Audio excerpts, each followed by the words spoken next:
Ok, entonces hoy día es el jueves 23 de abril, curso de geotecnia. Continuamos con la clase en la que me había comprometido a volver a hacer un ejercicio de clasificación de suelo, pasando primero por una descripción del suelo y en base a fotografías, y después confirmar a través de los ensayos que nos entrega el laboratorio que esa clasificación que hacemos visual es correcta. Y si no es correcta, bueno, ver en qué aspecto de la inspección visual nos podríamos haber equivocado, ¿ya? La clase pasada hicimos este ejercicio con un suelo fino, es decir, estábamos en presencia de limos y arcilla.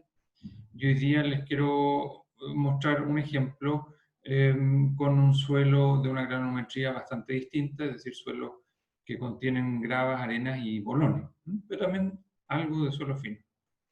Entonces, teniendo esos dos extremos, vamos a sentir un poco más de comodidad cuando nos toque ir a terreno y tengamos que hacer estas descripciones estratigráficas, ¿ya? Voy a insistir con el hecho de que la descripción estratigráfica, que es una descripción visual, es quizás la información preliminar más importante de un estudio de mecánica de suelo, ¿ya? ¿Y por qué? Por lo que he dicho varias veces, porque me permite saber dónde estoy parado. Por eso, entender cómo se hace una descripción y tener confianza en hacerla, porque la experiencia me ha dado confianza, es muy positivo, ¿ya? Porque es algo que rescato durante la visita a terreno, es decir, en forma inmediata, y me sitúa en el contexto en el que voy a desarrollar mi proyecto, ¿ya? Entonces, a mí me encantaría que pudiéramos hacer visitas a terreno, en las cuales yo les pudiera explicar esto en vivo y en directo tocando el suelo, pero como no es el caso, las circunstancias no nos posibilitan, lo vamos a hacer en base a fotografías, y hoy día además voy a incorporar un par de videos para hacer algunas observaciones respecto a la dificultad de la excavación, ¿ya? No solo mirar el suelo, sino que también observar cómo las excavadoras ejecutan el proceso y tratar de rescatar de ese proceso de excavación algún otro antecedente que quizás visualmente no es posible, ¿ya? Entonces, déjenme compartir pantalla para mostrarles este ejemplo asociado a un suelo grueso. Compartir pantalla. Pantalla 2. Compartir. Bien. Entonces ustedes deben estar viendo en este momento, voy a ampliar, deben estar viendo en este momento un acopio, ¿ya? Ese acopio es un montón de tierra, como le dirían, ¿no? Ese acopio es consecuencia de la excavación de una calicata, ¿ya? Y que, como les alcancé a decir en la última clase, la estamos viendo así, el material de la excavación, porque en el horario en que yo fui a terreno y en la época del año no había buena luminosidad natural para mirar dentro de la calicata, los registros fotográficos, ¿ya? No era bueno. Entonces, para mis registros fotográficos, a pesar de que yo, estando en terreno, pude mirar adentro de la calicata porque no hay problema de contraste al ojo desnudo, pero sí cuando uno toma una fotografía se producen muchas diferencias entre lo oscuro y lo claro. Les muestro este ejemplo del acopio, ¿ya? Ahora, el acopio tiene una gran dificultad, de que yo no sé identificar las profundidades a las cuales este material que estoy viendo en el acopio proviene, ¿ya? Pero obviamente uno se imaginará que las capas de más arriba del acopio corresponden a las capas más profundas de la excavación que estoy realizando, ¿ya? Porque obviamente lo primero queda abajo, lo último queda arriba. Pero además está el inconveniente con las partículas gruesas, que se produce un fenómeno que ustedes ya conocen, que lo estudiaron en materiales de construcción, que es la disgregación del suelo, ¿no? Las partículas grandes que pueden haber quedado colocadas acá arriba, por gravedad van a descender por el talud y, como ustedes ven, se produce un acopio de material grueso, particularmente acá abajo en la base. Es decir, no es que las primeras paladas hayan venido con material grueso y las últimas con material más fino, sino que el material grueso que se colocó acá arriba se disgregó y cayó hasta el piso, donde encontró un nuevo equilibrio. Entonces, mirar el acopio también tiene impone ciertas dificultades, ¿ya? Porque hay un proceso ahí de disgregación de material. Antes de que entremos a hacer la descripción, donde les voy a pedir ayuda a ustedes, igual que en el ejercicio anterior, la clase pasada, les voy a mostrar un par de fotos más para contextualizarlos donde estamos. Este es un terreno en el que se quiere construir un galpón industrial. Y ese galpón industrial es una obra que podríamos imaginarnos como algo parecido a un supermercado. Es decir, un nivel, pero muy alto, ¿ya? A altura, qué sé yo, de 8, 9 o 10 metros de altura, como un supermercado grande, pero una estructura metálica constituida por cerchas, ¿ya? Pilares, cerchas, es decir, grandes luces, pero una estructura relativamente liviana, ¿no? Porque tiene una altura, un piso. Entonces, y aquí me adelanto una materia que no hemos visto, este tipo de estructuras livianas uno esperaría que tenga fundaciones en términos relativos pequeñas, ¿no? Porque estoy soportando cargas mucho más bajas que si estuviera construyendo un edificio como el de 851 de nuestra facultad, ¿no? Que es un edificio de varios pisos sobre el nivel de terreno natural, 7 pisos, más 6 pisos en profundidad. O sea, son cargas mucho menores que un edificio habitacional o que un edificio de oficina o con un edificio con objetivo educacional. Eso por un lado, ¿no? Entonces, probablemente con calicatas someras, es decir, lo que alcanza una excavadora, me sería suficiente en cuanto a la profundidad a explorar. Les voy a mostrar otra foto. Fíjense, aquí estoy mostrando una foto de la calicata y se produce ese inconveniente que les describí al principio. La sombra me impide ver adecuadamente el fondo de la calicata, solo puedo ver la pared lateral que está actualmente iluminada por el sol. Pero no importa, es para que vean. Aquí hay otra foto del acopio con otra perspectiva, también con muy buena luminosidad, donde hay menos disgregación que la foto que les mostré al principio. Quizás esta me permite hacer una descripción un poco más fiel, ¿no? Por el hecho de que parecieran estar más homogéneamente distribuidos los materiales. De todas maneras, estoy obligado a mirar la fotografía, la calicata en su interior, por muy oscura que esté. Después, otra fotografía de la misma calicata de otra. Este terreno era plano, así que casi todas las calicatas indicaban lo mismo. Fíjense que además hay dos colores de suelo, ¿ya? Y este pareciera tener menos partículas gruesas. ¿Alguna otra foto que sirva? El ensacado se lo voy a mostrar, otra más de cerca. Bueno, y básicamente mostrarles cuál es el equipo con el que estábamos haciendo la excavación. Ok, habiendo dicho lo anterior, yo ahora les pregunto a ustedes cómo describiríamos ese suelo en base a lo que hemos ido estudiando de materiales arcilla, limo, arena, grava, bolones y clasto, ¿cierto? Y su respectiva mezcla, ¿no? Entonces, tratemos de hacer entre nosotros una descripción estratigráfica de este suelo. Doy la palabra. Profesor, yo veo un porcentaje de bolones, porcentaje de arena, grava igual, pero no estoy seguro de lo que voy a decir ahora. Esa diferencia de colores, así como un café más claro y un café más oscuro, ¿puede ser por la humedad o no? Muy buen punto, muy buen punto. Efectivamente puede ser por la humedad, siendo el café más claro, más seco que el otro, ¿no? Sí. Entonces, mirar la foto tiene una dificultad porque puede ser que, te voy a dar un ejemplo que a lo mejor me lo vas a encontrar rebuscado, pero como está harto en terreno, no lo encuentro tan rebuscado.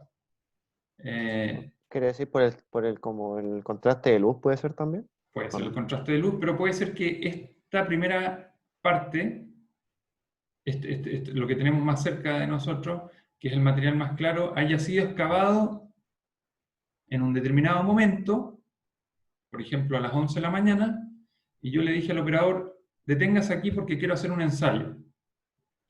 Y el operador dijo, ya, yo voy a aprovechar de almorzar. Y él vuelve una hora después y recién comienza y hace el resto de la excavación. Entonces, si yo tomo la foto después de eso último, claro, este material y el otro podrían ser el mismo, con la diferencia de que uno tuvo una hora de exposición a la atmósfera y el otro nada. Entonces, en la foto tú vas a decir son dos materiales distintos. Pero yo que estuve en terreno te tengo que decir, no, ¿sabes qué? Lo que pasó fue que el primero lo dejamos tú ahí a la intemperie una hora y se secó y por eso tiene ese color más clarito, mientras que en realidad el otro es el mismo material, pero que se sacó recién y viene con su humedad natural que lo dejó más oscuro. ¿Ya? Eso podría pasar. Por eso es tan tentador no ir a terreno y tomar imágenes y decir, no, si yo de fotos me las arreglo. Pero pasan tantas cosas en, que podrían invitar a confundirnos, que insisto que este ejercicio de fotografía es solo porque no tenemos otra opción, pero lo ideal es estar en terreno y haber observado todo el proceso. ¿Ya? Pero claro, tu punto es, aquí hay dos suelos. Yo te tendría que decir, si te quedas con la pura información de la fotografía, estás en lo correcto. Pero si el ejemplo que te acabo de dar fuera el caso, nos habríamos equivocado. Voy a colocar en este Word, para partir, lo que tú dijiste, ¿ya? Para ver cómo lo describimos nosotros y después vamos a ver la descripción que hizo el técnico del laboratorio y ver cuáles son las diferencias. ¿Ya? Entonces tú me dijiste que hay presencia de Bolones, gravas, arenas y debe haber un porcentaje de fino, pero ese no sé cuánto sea. Ya, Y que hay dos tipos de suelos con diferente humedad. perfecto.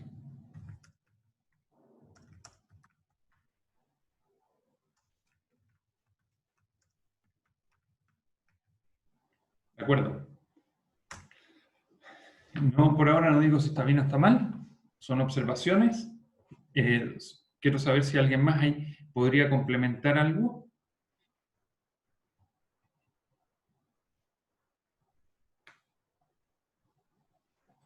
¿Puedes poner la imagen de nuevo? Sí, perdón, sí, tiene toda la razón.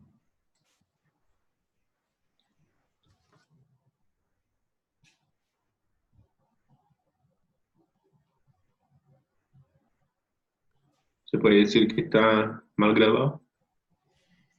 Vamos a dejarlo anotado, ¿ya?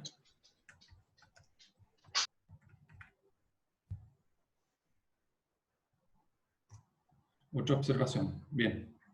Bien en el sentido que aporta, digamos, estamos agregando información, eso es útil. Después veremos si corresponde o no. ¿Qué más? Hay un par de cositas más que se pueden observar, que son bastante evidentes, digamos, una vez que alguien se los dice, pero Esa cosa que están atrás, como azules, son árboles. sí, estos son árboles y tienen ese color porque se fumigan y se colocan, qué sé yo, productos antibichos, por decirlo, ¿no? Sí, todo el Entonces, resto son de Puede la que árboles. parte tenga, residuos orgánicos, de la Materia parte que está orgánica. Ujú. como aquí, abajo a la derecha. Abajo la aire. ¿Eso? Claro, eso, y más abajo también se ve ¿Eso? como, Quizás una sí. foto mejor, que me muestre la calicata de frontón, digamos. Esa no la mostraba, pero déjame ir más atrás. Había una que mostraba parcialmente la calicata. Esta creo que es. Esa, ¿no? Muestra las capas superiores. Ahí.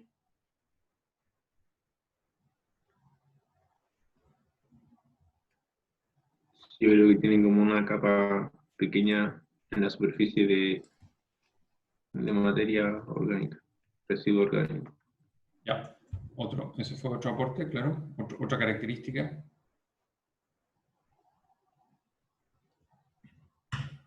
¿Una más, jóvenes?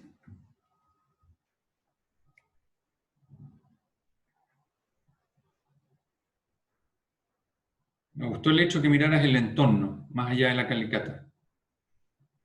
Quizás mirando el entorno deberíamos darnos cuenta de otra cosa. Bueno, perdón, eso viene después. Mirando el entorno,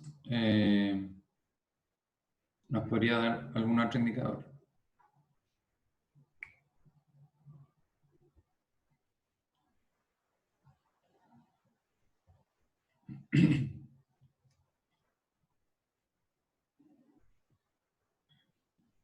¿No? ¿Alguien se atreve a comentar algo más?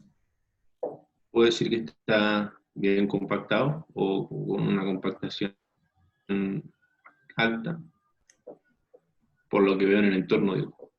Ya, eso el suelo alrededor. lo vamos a colocar, pero lo vamos a tener que discutir, porque voy a mostrar unos videos después, que lamentablemente a través de una fotografía es difícil juzgar lo que tú acabas de decir, pero lo vamos a decir.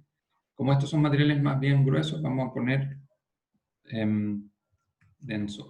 ¿Ya? Da la impresión de que fuese denso, compacto. Eso no está fácil de juzgar a través de una foto. Yo les voy a dar un antecedente más que me interesa que lo aprecien de dos maneras. Primero, este es un huerto, ¿ya? Donde hay árboles. Y estas mangueras que están aquí son parte del sistema de riego. Por lo tanto, el suelo va a estar necesariamente húmedo, ¿ya? Porque está sometido a irrigación. Y de la foto que mostramos al principio, que es la que muestra los dos acopios, que uno podría decir uno está más seco que el otro, lo que sí está claro es que el suelo está húmedo. Y también está claro que no está saturado. Es decir, es muy probable que a la profundidad que se excavó no se encontrara agua. Y eso es recontra importante para nosotros porque lo dijimos para el ejercicio de la clase pasada. El nivel freático nos va a condicionar hasta dónde podemos llegar con las excavaciones para las fundaciones en forma simple. Porque si necesariamente cuando estudiamos fundaciones llegamos a la conclusión por nuestros cálculos que las fundaciones tienen que ser grandes y además profundas, vamos a tener que entrar a desarrollar otro proyecto que es un proyecto de agotamiento de napa para poder llegar a esa profundidad. Por lo tanto, en esta prospección, poder indicar si hay o no hay agua y a qué profundidad está el agua es otro dato bien importante. ¿Ya? Igual que para el caso del suelo fino que investigamos la semana pasada, la clase pasada, el martes. Entonces, una observación más que voy a hacer es esta. No hay presencia de agua. ¿Ya? Hasta la profundidad prospectada. Esa sería la observación. Porque podría haber agua libre más abajo, pero no hay. Sí hay humedad. Entonces, la otra que dije es humedad evidente. No puedo decir cuánto, ese es un ensayo que hago en el laboratorio, pero es evidente por el color, es la primera observación que hizo Bastián, que esto está húmedo. Ok, ahora tratemos de ver si esto lo podemos refinar un poco más. Creo que hicimos una buena caracterización visual, dimos varios detalles, quizás nos faltó indicar cosas como el color, ¿ya? Y evidentemente son tonos pardos. ¿Sí? Distintos tonos pardos. Pero como además dijimos que hay humedad evidente, esos tonos pueden estar afectados por la humedad. Ah, distintas humedades lo dijimos aquí. Lo volví a... Bueno, lo voy a sacar de aquí para no duplicar. Lo otro, jóvenes, es que se mencionaron distintos tipos de suelos, distintos tipos de tamaños de suelo. Y en realidad se nombraron todos. Nombramos desde los finos hasta los bolones. Es decir, nos paseamos por la curva, por los tamaños granométricos prácticamente completos. No sé si de los finos habrá limo o arcilla, pero porque no tenemos la posibilidad de tocar el material. Si estuviera en terreno, quizás lo podría hacer, ¿no? ¿Se acuerdan cuál es la prueba que describí en terreno? Manual, para tratar de ver si esos finos ¿Son limos o arcillas? La ¿Alguien la prueba de puede- la permeabilidad. ¿Ya? ¿Cómo era la prueba? Agarro un puñado del fino, me ¿Ya? lo pongo en la mano, le echo un poco de agua y lo voy golpeando ¿Ya? con cierta frecuencia. ¿Ya? ¿Y cómo reconozco Y si es limo o arcilla? si es limo, el agua va a salir a flote porque tiene baja eh, permeabilidad. Y Ujú. si es arcilla, se va a quedar el agua entre medio. Ya, muy bien, perfecto. Tú tienes 3 décimas también para una pregunta en el control 1, ¿ok? Tienes que acordarte de avisarme cuando estén las notas. O sea, las tengo que subir ¿Ya? yo mismo.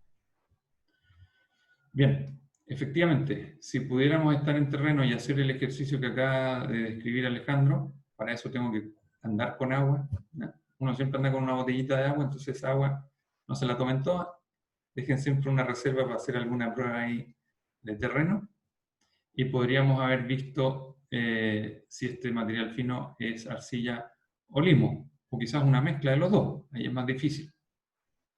Y también podríamos ver si es plástico o no, si es que fuera en arcilla.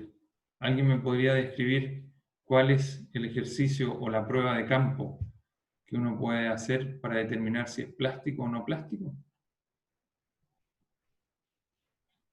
Por supuesto que se lo vamos a pedir al laboratorio que lo haga, a través de la determinación de los límites de Atterberg. Pero ¿qué puedo hacer yo estando en terreno? Hacer bastoncitos Perfecto, con la misma masa que hicimos para hacer la otra prueba. Con perfecto, esta exactamente. hacemos bastoncitos. ¿Y qué pasa? Si puede, ¿cómo determina si es plástico o no es plástico? Pero esa es la prueba, eso sin duda, está bien. Pero, ¿qué en la Empieza a prueba te hacer el indica? bastoncito. ¿Cuán plástico es? Claro, pero ¿qué te hace decidir a ti que es plástico o qué te haría decidir a ti de la prueba que acabas de escribir que en realidad no es plástico? Que cuando lo está haciendo, si se quebra con una distancia pequeña. Si se hace bien grande ¿Ya? y se quebra después, significa que tiene una plasticidad muy alta. Ok, perfecto. Si es que yo logro generar estos bastoncitos o lulitos o como quieran llamarle, que son básicamente formas tubulares muy finitas, así como el interior de un lápiz pasta Bic, ¿ya? De ese tamaño, eso significa que el suelo es plástico y si no lo logro formar, significa que es no plástico, ¿ya? Entonces, podría saber ya esas dos características en forma preliminar. ¿Preliminar para qué? Para tratar de llevarme una impresión de qué tipo de material es, incluso con su símbolo, ¿ya? Habiendo hecho en terreno 2 pruebas muy simples, que son las que explicó Ale y Bastián. ¿Ya? Entonces Bastián también tiene 3 décimas en una pregunta de un control. Extra a la nota que te salga en el control por las preguntas que vamos a hacer. ¿Ya? Entonces, jóvenes, dado que esas pruebas no las podemos hacer, porque las acabamos de escribir como pruebas de campo, en esta descripción visual, más allá que decir que hay finos, no podemos. En terreno yo podría decir, porque ustedes me explicaron cómo, si son limos o arcillas y si son plásticos o no plásticos. Hoy día, a lo más puedo dar un porcentaje por inspección visual. Y también de esto, y eso es lo que les quiero pedir, que ahora nos comprometamos, o nos embarquemos, o nos tiremos a la piscina con algún porcentaje, ¿ya? Para hacer un poquito más detallado nuestra apreciación de la calicata. ¿Me podrían algún otro compañero opinar o compañera si se atreverían a decir qué porcentaje aproximado habría de bolones? Que es lo primero que tenemos aquí en la lista, ¿cierto?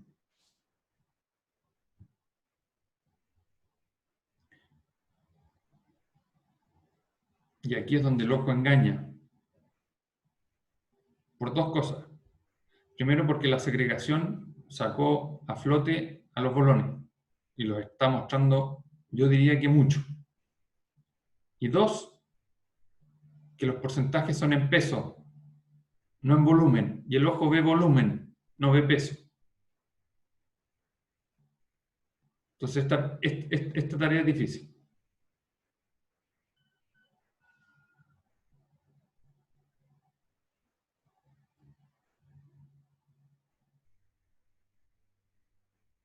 Yo diría como de un 15 a un 20%. De acuerdo. Y me parece muy bien que des un rango. Porque si me hubieras dicho 17, ¿de dónde? ¿De dónde? Pues demasiado preciso para la capacidad que tiene nuestro ojo de tomar esa decisión. Entonces me parece muy bien. Lo pensé decir 17. ¿Ah, sí? Ya. Ok. Bueno, estuvo bien que lo hayas pensado, porque tu respuesta es mucho más honesta. Hay un cierto rango y eso te da a entender que tú también sabes que tienes una precisión que no te permite llegar a un número entero que no sea múltiplo de 5 o de 10, porque sería, en términos chilenos, carrilearse, y carrilearse mucho. Yo creo que lo que acabas de hacer, está bien o esté mal, es prudente, entregar un rango. Es lo que habría que hacer en terreno, digamos. Es muy honesto hacerlo así. Ok, ¿cuánto habría de arena? Alguien me diría, pero con esa foto no puedo saber lo que es la arena. No, pero lo que puedo hacer es agrandar la imagen para tratar de tener una mejor idea. Por último, tratar de ver, yo no sé si ahora todo esto que se ve cuadradito son los píxeles que tienen forma cuadrada o es realmente el tamaño más chico del suelo. Yo también voy a tener que hacer una estimación. ¿Cuánto habrá de arena ahora en peso?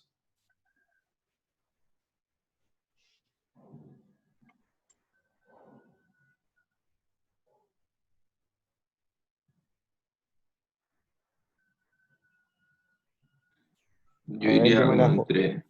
ahora Dale, no. dale. Ya, yo me la jugaría entre un 40 y un 60% Perfecto. de arena.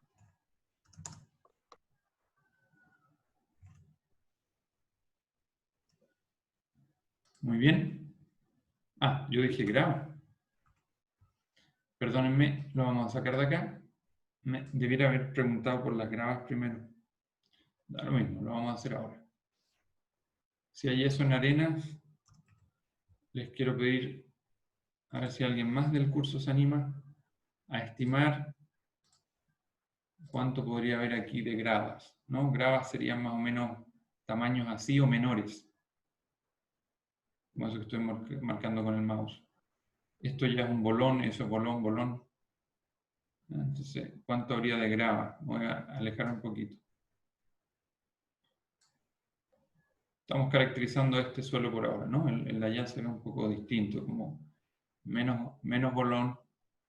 Entonces quizás ese de allá merece otra descripción, ¿cierto? Eso a mí, uno por el color, podríamos decir que es humedad, o de frentón es otro material. Eso, como les digo, la foto no nos va a permitir decir.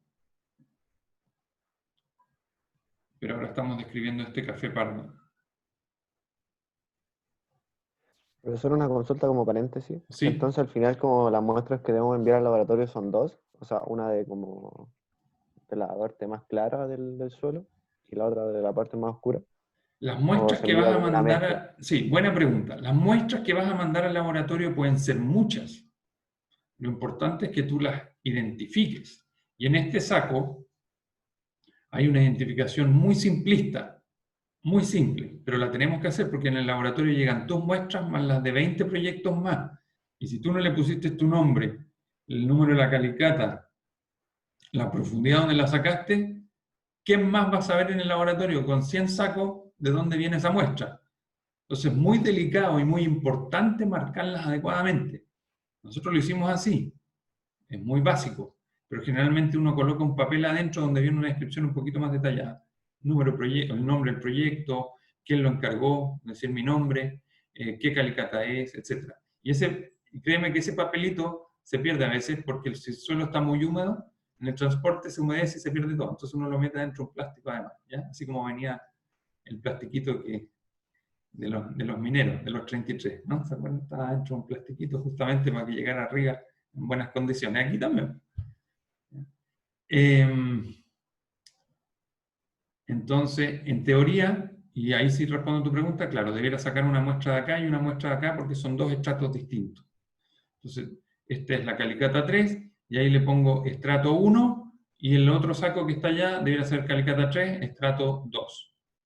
¿Ya? Y después en una hoja yo tengo que llevarme en cuáles son las profundidades de cada estrato, para que una vez que me lleguen los resultados lo podamos ver. En un par de minutos más te voy a mostrar cómo salen los resultados producto de ese orden. Si pierdo el orden, estoy frito. Y se me produce un enredo tremendo que no voy a ser capaz de resolver por mis propios medios. ¿Ya?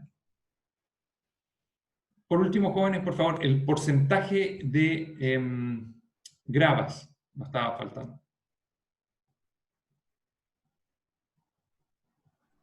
Un 10%. 10% de grava. Es decir, hay más arenas y más bolones y un poco menos de grava. 10 al 15%. 10 al 15. Por el lado bajo sumamos 65 y por el lado alto sumamos 95.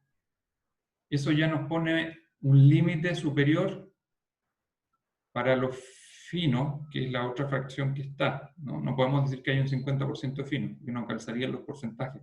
La suma de bolones, gravas, arenas y finos tiene que dar 100. ¿Cierto? Entonces casi lo podemos sacar por matemática ahora. Tiene que estar entre un 5% y un 35%. ¿Cierto? Porque 5 más 15, 20, más 20, 40, más 60, 100. Y por el otro lado, 35 y 15, 50, 10, 60 y 40, 100. ¿Ya? ¿Podrá estar entre un 5 y un 35 de fino?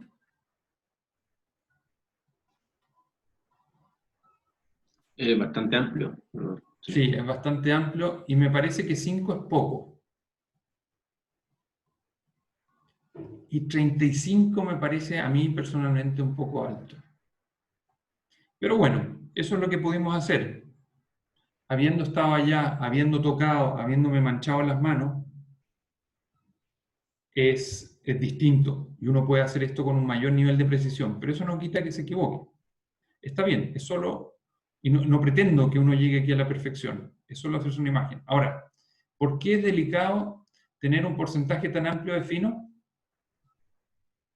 Si yo fuera terreno, lo que trataría de caracterizar mejor es el porcentaje de fino. Porque el porcentaje fino define a partir del 12% ahora creo, cómo se va a comportar el suelo. Exactamente. Si tiene más o menos del 15 o 12%, como dices tú, va a definir o va a darnos un muy buen indicador si es ese material el que va a controlar el comportamiento mecánico del suelo. Por eso el porcentaje entre 5 y 35 es muy amplio, porque me lo deja en los dos lados. Me lo deja con probabilidades de que sea menor que 15, y por lo tanto lo que va a gobernar es el comportamiento de las gravas, las arenas y los bolones. Pero si en realidad es cerca de un 30, un 35, es probable que el comportamiento mecánico sea el particular de los suelos finos. Entonces, yo personalmente trataría de hacer un esfuerzo en terreno por ser más, por tratar de definir ese valor mejor. ¿Ya? Pero está bien, de todas maneras, lo que hicimos porque es nuestra primera experiencia, y cuando uno hace una primera experiencia, obviamente que la probabilidad de equivocarse un poco es mayor. Ahora, dos tipos de suelo, también estoy de acuerdo con eso. Yo les confieso que en realidad el cambio de color no es porque nos demoramos en excavar. Esta excavación se hizo de una vez, y en la parte superior había un suelo de un color y en la parte inferior había un suelo de color más claro. El que esté mal graduado, yo diría que por lo que escribimos acá arriba, ya no puede ser.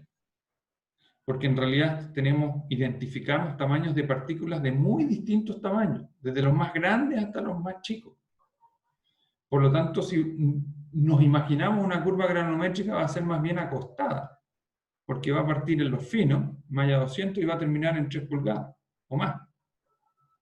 Entonces, que sea mal graduada es raro. Podría tener entre medio alguna falta de cierta graduación, como lo está mostrando aquí, que las gravas son poquitas. Entonces, podría caer la curva granométrica bruscamente, venir con los bolones, caer a las arenas y de ahí seguir hacia suelo fino. ¿Ya? Podría tener un rango mal graduado, pero conceptualmente no puede ser mal graduada si tenemos desde finos a bolones. Entonces, yo aquí mal graduado lo cambiaría por yo lo cambiaría por bien, apostaría por bien graduado, ¿ya? Por el hecho que consideré muchos materiales. Materia orgánica lo dejaría porque evidentemente estando dentro de un huerto es muy probable que la capa superior sea de materia orgánica. Denso o no, aquí dije que me iba a detener y les voy a mostrar dos ejemplos para determinarlo. No hay presencia de agua en la profundidad prospectada, eso lo dejaría, humedad evidente y tonos pardos. ¿Ya? Creo que hicimos una descripción bastante completa, sobre todo porque la estamos sacando de fotos. En terreno podríamos ser más certeros en estos porcentajes y podríamos ser más certeros en definir si los finos, que fue lo primero, son plásticos o no plásticos y si son probablemente arcilla o probablemente limo. O sea, el ir a terreno nos daría más información. Y por último, lo de denso.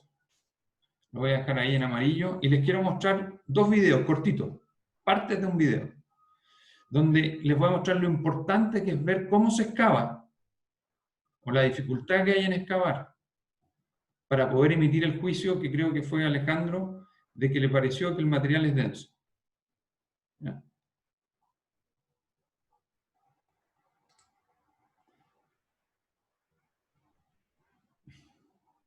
Quiero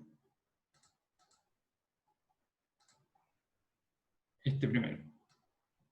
No lo vamos a ver entero, pero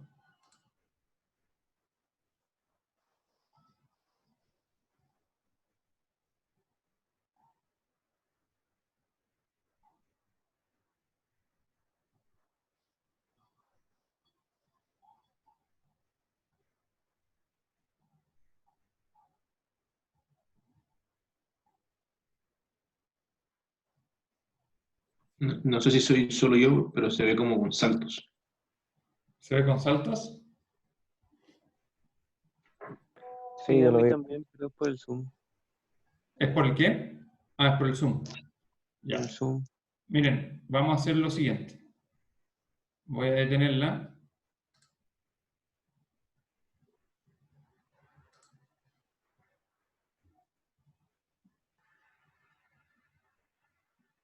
Va.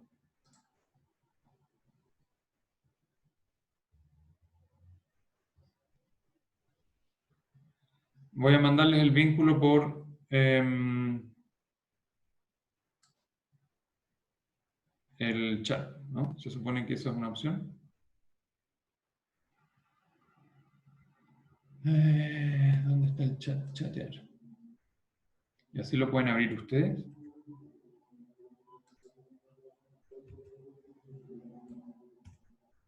¿Ya? Y el segundo es este. A ver si ustedes lo pueden abrir en sus respectivos computadores. Igual es una parte inicial nomás que me interesa que veamos. Les debe haber llegado, ¿no? Sí. Yo por mientras, aunque se vea cortado, me interesa que veamos este otro video de otra excavadora muy similar, excavadora con oruga,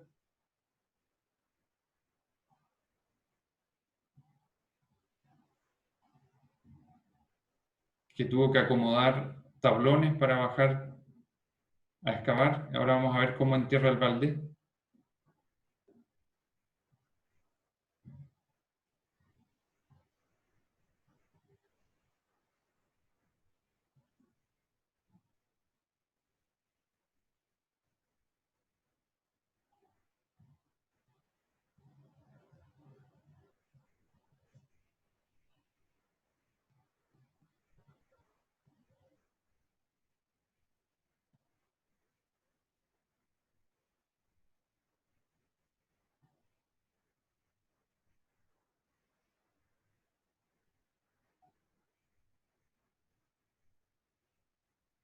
Ya, creo que eso es suficiente. No sé si alcanzaron a ver las dos. ¿Se pudo ver alguna imagen? Profe, una pregunta, ¿qué es lo que teníamos que fijarnos en el primer video? Nada más que la imagen, mirar la imagen, observar la imagen y ver Ah, la ok. diferencia entre la forma en que esta excavadora en este suelo gravoso entierra el balde y lo levanta versus el otro video en que había un suelo muy oscuro y otra excavadora también entierra el balde en el suelo y lo levanta. Ya Hay, entiendo, ok, gracias. hay una diferencia significativa en el esfuerzo que hace una respecto a la otra. Nosotros no somos capaces de controlar la energía que está desarrollando el brazo de la máquina, pero somos capaces de ver visualmente la dificultad que tiene el primero, el que estoy mostrando ahora en la pantalla, ¿ya? Que por algún motivo se me ocurrió aquí esta... había una imagen que cuando clava los dientes y empieza a tratar de retraer la pala, el balde, básicamente va sacando chispas, no chispas, pero se notan cómo va raspando la superficie de contacto sin ser capaz de enterrar el balde. ¿Ya? A ver, aquí quizás lo muestra de nuevo, miren.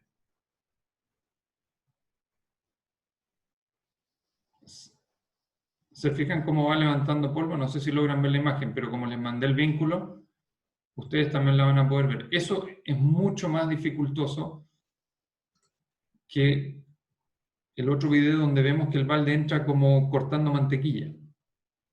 Entonces, aquí lo que voy, que poder definir si el suelo es denso, o si es blando, es duro, o si está compacto, o está suelto, no solo tiene que ver con cómo están ordenadas las partículas dentro de la calicata o cómo están en el acopio, sino que cuál fue la dificultad para la máquina de excavar. Ese es el mejor indicador.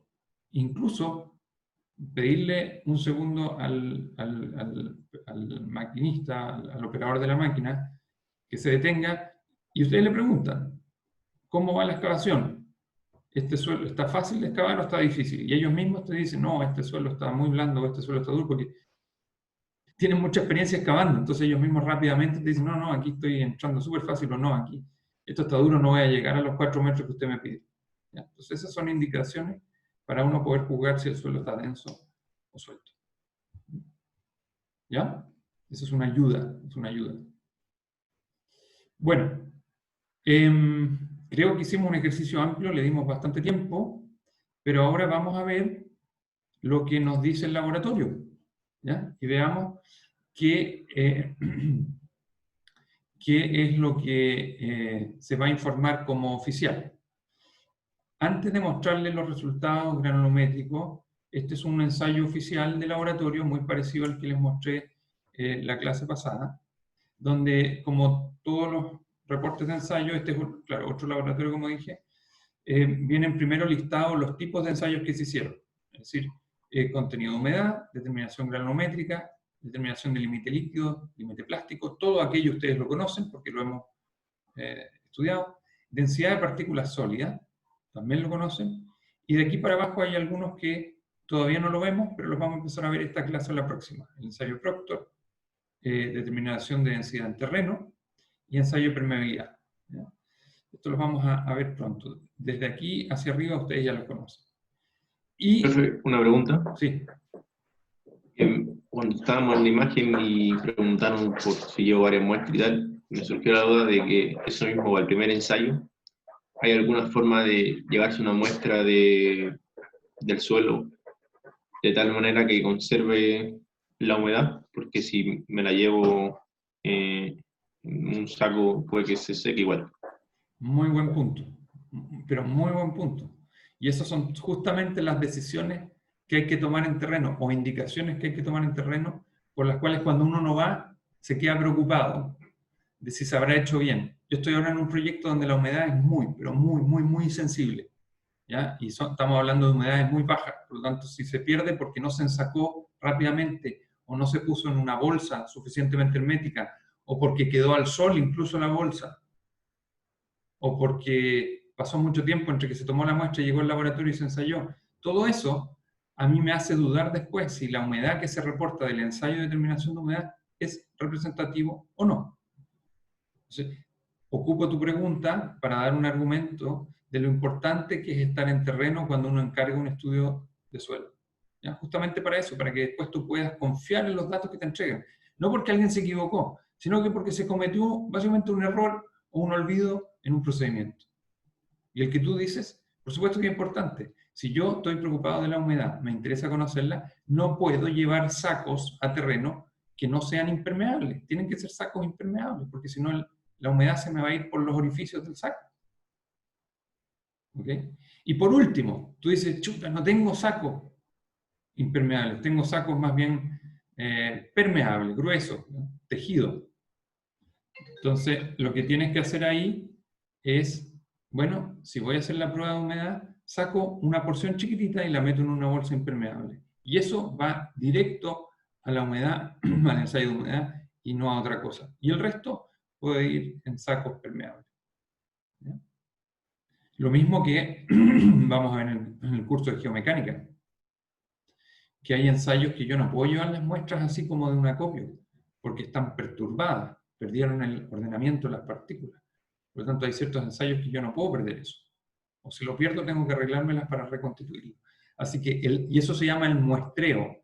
El muestreo tiene que ser el adecuado, pensado en los ensayos que voy a hacer. Ok, entonces les mostré el indicador o la forma perdón, no el indicador, sino que los ensayos que se declararon que se van a hacer, y después viene esta tabla, parecido a lo que me preguntaba Bastián antes, donde el laboratorio le asigna un número a la muestra, y aquí colocan el código que yo le puse a los sacos. Fíjate que coincide con el que te mostré en la foto, este de aquí, el tercero. Calicata 3, estrato 1. Y además le pusimos también la profundidad de donde se obtuvo la muestra.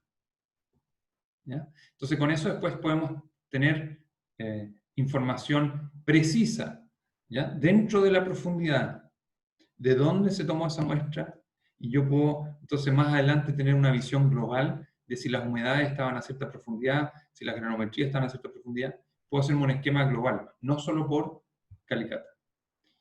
Y antes de mostrarles el resultado, les voy a mostrar cómo en el laboratorio toma fotografías.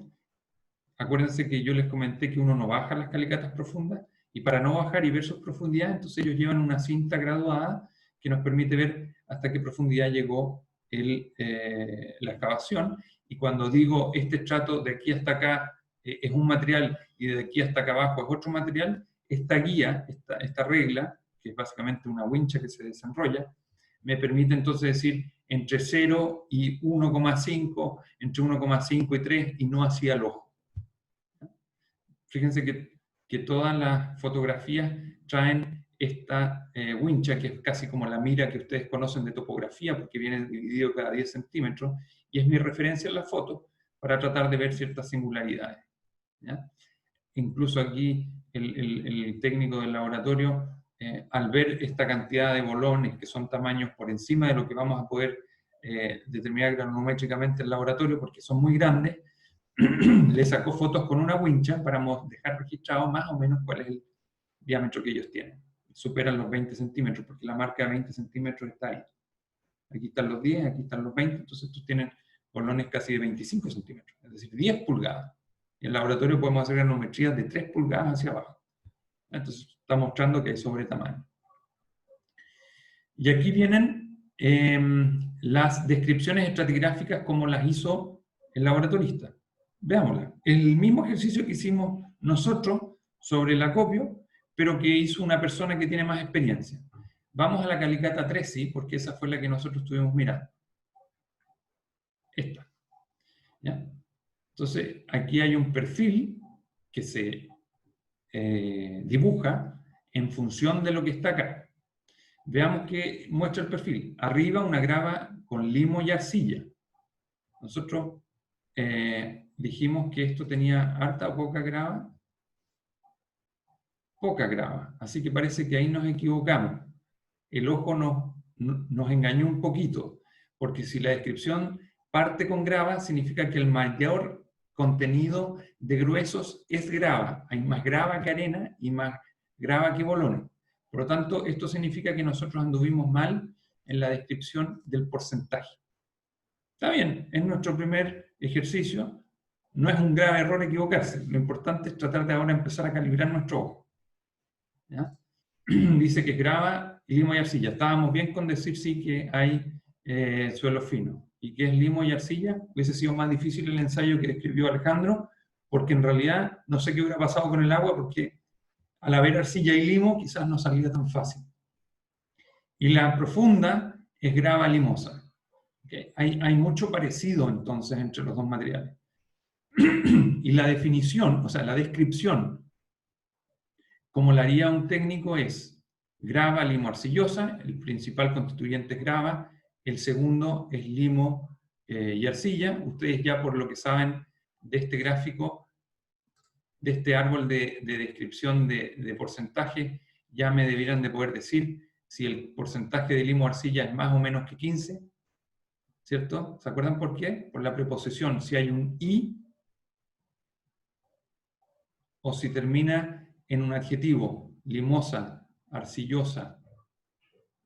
¿Se acuerdan? Probablemente no, porque lo expliqué muy rápido la clase pasada. Cuando hay un i es porque está más o menos elevado, y cuando hay una palabra que termina en osa es porque está un poco de lo que dice. Tal cual. Aquí está, ¿se acuerdan? Más de 12% de fino viene la preposición with, que es i. En cambio, en la descripción que estamos leyendo no hay un i. Dice que es una grava, gravel, y después no habla de la gradación, pero dice silty o dice clayey. Es decir, está dando a entender que tiene entre un 5 y un 12% de finos la descripción.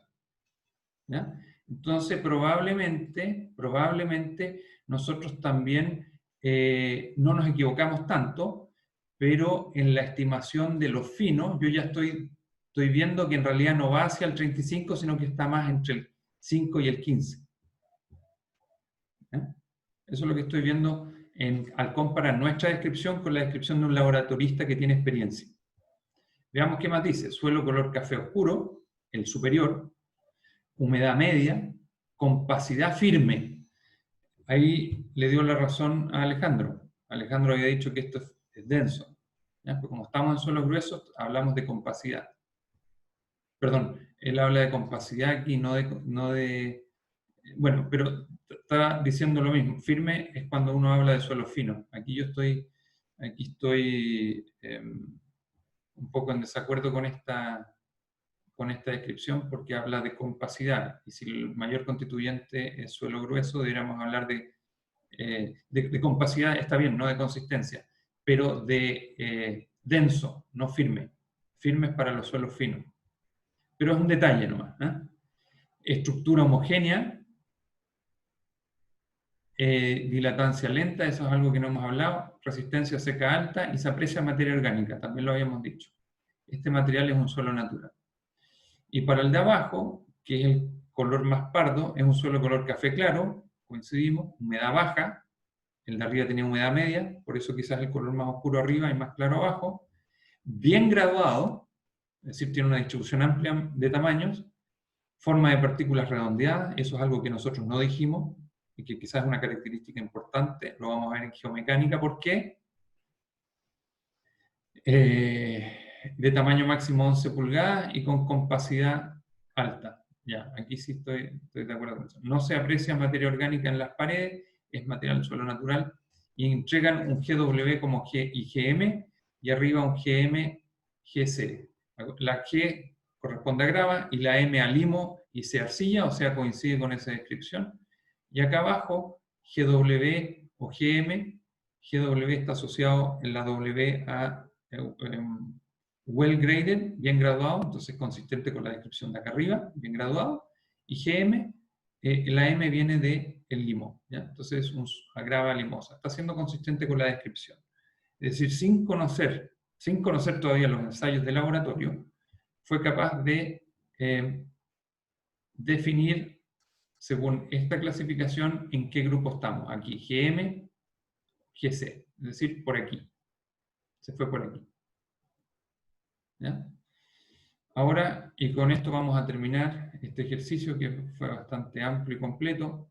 Vámonos a ver qué dice el ensayo de laboratorio, que es el que nos va a finalmente confirmar toda esta precisión de terreno. Para Calicata 3, número de pozo, Calicata 3, esta muestra es la superficial y esta muestra es la profunda. Entonces nos tenemos que quedar con estas dos columnas, ¿de acuerdo? ¿Cierto? Pozo, el 1, 2, 3 y 4, hay dos en la Calicata 3. Aquí me dice la profundidad, la superior a 0,2 metros, 20 centímetros, y la profunda a 2,50. ¿Ya? Entonces este es el material café claro, este es el material café oscuro. Las granometrías, todo pasa a la malla 2,5 pulgadas, eso quiere decir que no habían bolones. Yo ahí tengo mis reparos. Ya. Entonces, no es raro que la humedad esté más arriba que abajo. No, no es raro. ¿Por qué? No sé, me imaginaba que el agua venía de abajo. Acá no, ¿te acuerdas que te mostré que habían tuberías de riego arriba? Ok. Este huerto se riega por aspersión o por goteo. Entonces, en este caso, el agua que tiene, la humedad que tiene el suelo va a estar influenciada por ese riego. Y obviamente yo como agricultor voy a tratar de privilegiar que le llegue a las raíces. Entonces, voy a regar suficiente como que las raíces se mojen y no más para abajo. Es natural que la parte superior esté más húmeda que la de más abajo. ¿Ya? Pero claro, lo natural en un lugar que no se riega es que la humedad sea más, mientras más profunda, más húmedo, porque la humedad debería llegarte por abajo, salvo cuando llueve, que es casi lo mismo que cuando se riega. Entonces, aquí yo tengo también una observación, porque me dice que no hay materiales sobre 3 pulgadas, pero las fotos que vimos para la Calicata 3, yo diría que aquí sí hay harto material sobre 3 pulgadas, eso que está acá. Entonces, eso me da a mí entender que probablemente la muestra que tomamos es una muestra sobre todo del material más profundo, no de ese. Ese claramente no tiene clasto grueso, pero este sí tiene, y esta es la Calicata 3. Así que al revisar mi resultado en laboratorio, yo no digo que esté malo, pero no está del todo correcto porque sé que hay material por encima. Y aquí me dice que hay 0. Pero acá me está diciendo que hay un 2%. Yo creo que hay más de un 2%. Entonces eso, el haber ido a terreno me permite corregir eso un poquito. Y lo otro, y aquí está lo interesante, jóvenes, fíjense acá lo que pasa por malla 200 para el suelo profundo, para el pardo, para este que tenemos acá. La malla 200, dice el ensayo laboratorio, que tiene solo un 10% de fino. Es decir, estaba bien la clasificación que le dio el laboratorista en terreno, de decir que es una grava limosa, y no dijo que era una grava y limos. ¿Ya? Fue una decisión aceptada, o sea, es una persona que aparentemente tiene experiencia y más que nosotros, porque nosotros dimos rangos que iban entre el 5 y el 35. Bueno, en realidad estábamos bien, porque el rango como era amplio, el 10 también está dentro de ese rango. Pero aquí nos está afirmando de que en realidad este suelo va a comportarse más bien como una grava y no como un limo como una arcilla. Y eso que acabo de decir para mí es lo más importante, porque es muy probable que las fundaciones de este galpón industrial queden apoyadas en ese suelo, o por lo menos yo voy a buscar que queden en ese suelo, porque su clasificación es no plástica, pero es de, ¿dónde está? Acá abajo. Es de grava bien graduada, o grava limosa, ¿ya? Y no como la del suelo de más arriba, que tiene un 49% de material que pasa por la malla 200. Sigue siendo grava y no fino, pero está casi mitad y mitad. Por lo tanto, el comportamiento mecánico de este suelo, de la parte superior, del más oscuro, va a ser más como el limo y la arcilla que se describió.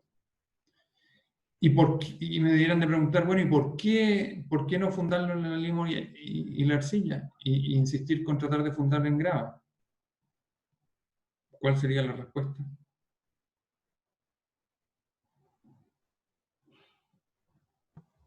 ¿Puede repetirlo, no? Como que me distraí. Sí, te lo repito. Esto que acabamos de ver ahora para mí es un tremendo indicador de que yo, por haber estado en terreno, por haber confirmado estos valores, sin haber hecho todavía ningún cálculo, voy a tratar de buscar que las fundaciones de mi galpón industrial queden apoyadas en este estrato más profundo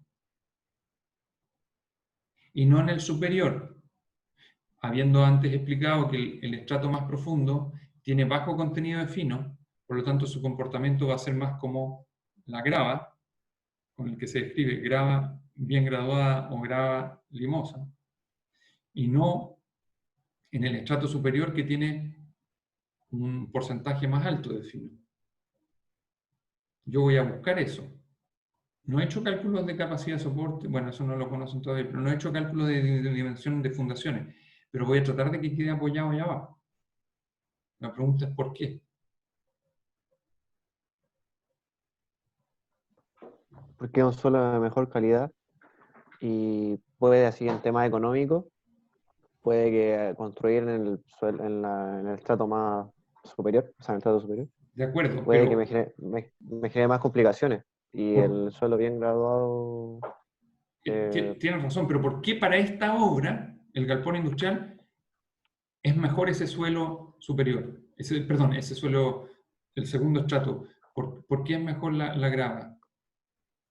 ¿Qué particularidades tiene esa grava, a diferencia de la otra grava que tiene mucho fino, que me conviene? Quizá que al estar bien graduado y ser de mejor calidad, como dice el Basti, me serviría para el galpón industrial poner menos apoyo, quizás 4 en vez de 6, si tuviera otro tipo de suelo. Ya, va por ahí la respuesta. Tiene que ver con lo que dije al principio en la primera clase, cuando todavía teníamos clases presenciales. Acuérdense que lo que buscamos de todos los materiales en ingeniería civil es conocer su resistencia, su deformabilidad y en los suelos además su capacidad de permear. Y sabemos que las gravas y los suelos gruesos en general tienen resistencias más altas que los suelos finos y tienen compresibilidades menores que los suelos finos. Y si yo quiero apoyar una estructura encima, me sirve mucho que el suelo sobre el que me apoyo sea resistente. ¿Para qué? Para lo que acaba de decir Alejandro. Para poder distribuir cargas en menor superficie, es decir, lo que dijiste tú, menos fundación, menos superficie de fundación, es decir, obras más económicas. Y dos, que se deforme poco, no me conviene que mi estructura, por muy amplias que sean las cerchas de mucha luz, se me asiente más a un lado que al otro, o que se asiente todo homogéneamente. Me conviene que esta estructura sea estable para que lo que está dentro tampoco sufra deformaciones y su operación sea desde un punto de vista de serviciabilidad, óptima.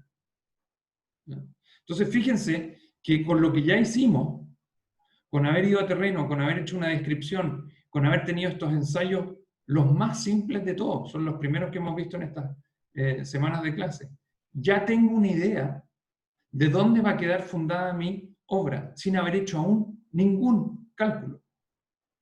Tengo una idea, no estoy diciendo que ahí va a quedar, todavía no digo cuál es la cota a la que va a quedar la fundación, pero ya tengo una tremenda información. Solo con haber ido a terreno, haber mirado la excavación, haber mirado el suelo y habérmelo confirmado con los ensayos más básicos de suelo, que son granulometría y límites de Atterberg. Hago este ejercicio, que generalmente no he hecho otras oportunidades, para mostrarles lo importante y lo valioso que es estos primeros ensayos. Mucha gente dice, como son los más fáciles, hay que hacerlo. Yo les quiero mostrar con esto que son los más fáciles y hay que hacerlo porque pucha que ayudan. ¿ok? Y después compliquemos más con los que vienen para sacarle más punta al lápiz y para poder hacer más eficientemente nuestros cálculos. Pero hoy día ya sé dónde estoy parado. Y eso es súper importante. Y voy a terminar la clase mostrándoles una página del libro Voodoo, donde esto que acabo de explicar, cuando uno no tiene experiencia, es más difícil de entender. Y la experiencia uno se lo va mostrando y haciéndolo más fácil. Pero este libro tiene un resumen que también aparece en otros libros, como por ejemplo el Lambie-Whitman, que es un libro antiguo, muy sofisticado, o sea, más difícil de entender, por lo tanto yo prefiero que ocupen este, pero al que le interesa la mecánica de suelo, se lo te recomiendo el Lambie y Whitman. Esta lámina que están viendo aquí sirve para hacer ingeniería. ¿En qué sentido? En que tengo agrupados los símbolos que vimos en estos árboles de decisión. ¿Ya? Una vez que defino cuál es, o que el laboratorio me lo entrega, si es que yo no fui capaz de hacerlo por distintos motivos, esta tabla me dice qué características tiene cada uno de ellos desde un punto de vista de propiedades importantes. La primera es permeabilidad, una vez compactado. La segunda es resistencia. Se llama resistencia al corte, nosotros no la hemos conocido. Por ahora simplifiquémoslo y llamémoslo resistencia. Después compresibilidad. ¿Se acuerdan? Todas estas que vimos al principio, en la primera clase. Y me dice, para cada una de estas clasificaciones, si el suelo es bueno, malo, conviene o no conviene. ¿Ya? Dice excelente, bueno, bueno a más o menos nomás, más o menos pobre. Es decir, los suelos, por ejemplo acá, los limos orgánicos son pobres respecto a resistencia, mientras que las gravas, como las que tenemos nosotros, GW y GM, son entre excelente y buenos desde el punto de vista de resistencia. Y desde el punto de vista de compresibilidad, prácticamente no tienen compresibilidad. ¿Se fijan? O sea, si yo tengo que fundar una estructura encima, por supuesto que me voy a ir a este grupo. Pues me ofrece tremenda resistencia, me ofrece baja compresibilidad. Es negocio redondo. Y voy a tratar de evitar los que están acá abajo, los que me ofrecen baja o pobre resistencia y alta o media compresibilidad. Si tuviera que elegir, obviamente que me quedo con los de arriba. Por eso les digo que era tan, una vez conociendo lo que nos encontramos en terreno, es tan simple ahora tomar la decisión. Es decir, no es que sea simple, es una decisión informada, la de decir dónde voy a ir a apoyar mi edificio. Porque sé que cuento con cosas que me van a garantizar o me van a asegurar una mejor operación. Ahí termino. Les voy a decir que si dan vuelta a la hoja, les entrega esta misma columna, porque la hoja que les voy a mostrar ahora deberíamos de ponerla al lado derecho de esta. Me indica, además, ahora, para distintos tipos de obras, represas, canales, fundaciones o rellenos para carretera, cada una de esas mismas clasificaciones en notas entre 0 y 10, si me sirve o no me sirve. Entonces aquí ya no es solo resistencia a compresibilidad, ahora le están diciendo, para un relleno, este es bueno en este sentido, es bueno como fundación, es malo como relleno, es bueno como estructura para hacer estructura de contención, ¿me entienden? O sea, aquí ya hay una guía para meterse a ver cosas más específicas, pero hay una evaluación cualitativa respecto a las clasificaciones que somos capaces de hacer ahora por inspección y confirmadas por ensayos de laboratorio como granulometría, distribución granulométrica y límites de Atlas. Bien, jóvenes, creo que hoy día cumplimos con el objetivo de cerrar el capítulo, o más que capítulo, el tema de la descripción de suelos y su clasificación. Esto del GM, GP, SB es la clasificación, pero la descripción fue esa de grava, limo, color, humedad, consistencia, claro, consistencia, qué sé yo, dureza, tamaño no tamaño en partículas, sino que la geometría de las partículas, redondeadas, subredondeadas, que no lo vimos, pero también dije que es importante. Y nos va a permitir entonces seguir avanzando. Pero creo que aquí podemos cerrar, generar una línea en el conocimiento, es decir, Miren, lo básico lo tenemos. Y esto ya es un tremendo punto de partida. Créanme que cuando uno domina esto, ya el resto es complemento. ¿Ya? En mi experiencia, después de varios años, yo ya llevo 18 años de trabajo, cuando uno tiene esto dominado, claro, el resto es más complejo que esto, pero aquí yo ya sé en qué barco me subí, en un barco rápido, en un barco lento, en un barco que hace agua, en un barco que no hace agua, ya sé dónde estoy parado. De ahí para adelante lo voy a arreglar. Eso, dejo abierto ahora para hacer preguntas, pero la clase termina aquí. Profe, yo tengo Profe. una... Sí, adelante. Tengo una duda con la toma de muestras que se envía al laboratorio. Ya. En este ejemplo, por ejemplo, ¿cómo abarcaríamos toda la gama de granos que se envía al laboratorio, respetando las proporciones que nosotros vemos en terreno? Claro, buena pregunta. Tú estabas en la clase pasada, ¿no? Sí, Ya. sí. La clase pasada teníamos un suelo fino. Si te dijera así muy simplemente, acá tengo que mandarle en este suelo grueso mucho más volumen de muestra al laboratorio que para mismas 3 calicatas en el ejercicio de la clase anterior. Porque, porque al ser suelo fino necesito muestras más chiquititas para que sean representativas. Entonces, si hubieras visto los sacos que llevábamos, no los mostré, para el suelo de la clase, del ejemplo de la clase pasada, hubieran sido muestras chicas, mientras que estas eran sacos de trigo o sacos grandes. Hoy en día no se deben de llenar más de 20 kilos por un tema de seguridad y salud, pero son sacos grandes, porque tengo partículas muy grandes. Una vez me tocó hacer para uno de mis primeros trabajos una ayuda, una guía de, dado el tipo de suelo, cuál es el tamaño mínimo de una muestra para laboratorio. Pero además del tamaño de suelo depende de cuántos ensayos quiero hacer, y si hacemos ensayos de corte necesito ciertas cantidades, si hacemos ensayos de humedad, menores cantidades, entonces al final era más o menos complejo llegar a un número exacto.